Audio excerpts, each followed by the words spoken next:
नमस्कार जी। आज हम एक पेशेंट से मिलते हैं। ये एक्चुअली छोटा बच्चा है, इसका नाम ओमकार है और ये डायग्नोज केस है डुशेन मस्कुलर डिस्ट्रॉफी का, डीएमडी का। तो जब ये हमारे पास आए थे हमारे पास 24 मार्च को 2021 को। तो इनका ट्रीटमेंट हमारे यहाँ से शुरू हुआ। ये बच्चा जो है वो चल नहीं पाता था ढंग से, खेल कूद में बिल्कुल नेगेटिव था, बिल्कुल नहीं खेल पाता था। और अब जो है वो अभी बेटर हो रहा है। बट इससे पहले इनको एक और दिक्कत आ रही थी, ये नीचे बैठने में इसको प्रॉब्लम होती थी। ये पैर नीचे नहीं लगा पाते थे, मतलब पैरों के भर जैसे हम बैठे हैं स्क्वाट पोजीशन में, वैसे बैठने में इन्हें दिक्कत आती थी। तो अभी हम देखते हैं इसको क्या क्या इम्प्रूवमेंट है। दादाजी हैं, इनसे हम पूछ सकते हैं कि इनको कितने % रिलीफ है। बच्चा अब एक्टिव है, कैसा है, तब पहले से मार्च से अब तक कितना % बेटर है?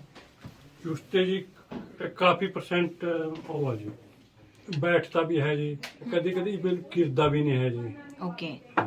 तो अभी आपने बताया था एक बार, अभी ये कूदता है, अभी बच्चों की, बाकी बच्चों की तरह हरकतें हैं इसकी अब? हाँ जी। कैसा है, खेलता है अभी? हाँ खेलता है। तो पहले ये दौड़ पाता था ऐसे? नहीं पाता जी। अभी आप बता रहे थे दीवारों पे भी चढ़ जाता हाँ है, जी, तो आप वो पूरी बात बताइए, कैसा है अभी? हाँ जी, पूरी चढ़ जाती है। अच्छा, तो अभी ये इनके पिताजी हैं, हम इनसे पूछ लेते हैं। हाँ जी मैम। हाँ जी, लेकिन पहले ये बिल्कुल भी मतलब जोर से भाग नहीं सकता था स्पीड में, तो अब बहुत ज़्यादा इम्प्रूवमेंट है, पहले से भागता भी है और पहले बैठ भी नहीं पाता था अच्छे से, लेकिन अब बैठता है। लेकिन हमारे चलो सामने तक कम बैठता है, हम इसको चोरी भी देखते हैं, चोरी बैठा होता है ये। और बाकी और बच्चों की तरह खेलता है, कोई दीवार हो उसके ऊपर भी चढ़ने की कोशिश करता है, ऊंची दीवार के ऊपर। और जैसे हम खेती करते हैं, हमारे पास ट्रैक्टर है, उसके ऊपर अपने आप चढ़ जाता है, अपने आप उतर जाता है। और पहले तो बहुत ज़्यादा मतलब कोशिश ही नहीं करता था, लेकिन अब ये कोशिश भी करता है और थोड़ा कर भी पाता है। तकरीबन 65 से 70% प्रोग्रेस है। ओके। और एक और प्रॉब्लम इनको रहती थी, एक्चुअली ये कॉन्स्टिपेटेड थे, तो इनको जो एनल रीजन है उसमें पहले पेन वगैरह भी रहता था, बट अब उसमें भी इम्प्रूवमेंट है, मतलब बेटर है, अब उसको ऐसी कोई प्रॉब्लम नहीं है। पहले अब आप देख सकते हो कि ये स्टूल पे बैठ रहा है, पहले इससे स्टूल पे भी नहीं बैठा जाता था अगर आप इसको पहले देखते तो। और अभी अगर हम थोड़ा सा कोशिश करें तो ये नीचे खुद ही बैठ जाता है। अभी थोड़ा सा इसको सपोर्ट लेना पड़ता है, ये बैठ जाता है। उनका नीचे बैठ के दिखाइए।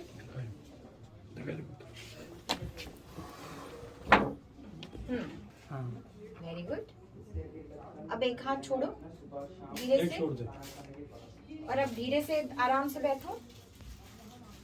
तो अभी आप देख सकते हो कि डुशेन मस्कुलर डिस्ट्रॉफी, जिसके लिए लोग बोलते हैं कि बिल्कुल ठीक नहीं हो सकते हैं, उसमें भी बहुत अच्छी इम्प्रूवमेंट है। साथ में हमने इनका बीच में पंचकर्म भी किया था, तो उसमें इनका अभ्यंगम, सर्वांग श्वेत, इनके सारा ट्रीटमेंट चला था, तो बहुत बेटर रिजल्ट है अभी। अगर आप भी हैं किसी बीमारी से परेशान, तो आप इस हिम्स हॉस्पिटल के अंदर आकर के अपनी बीमारी का जड़ से समाधान कर सकते हैं।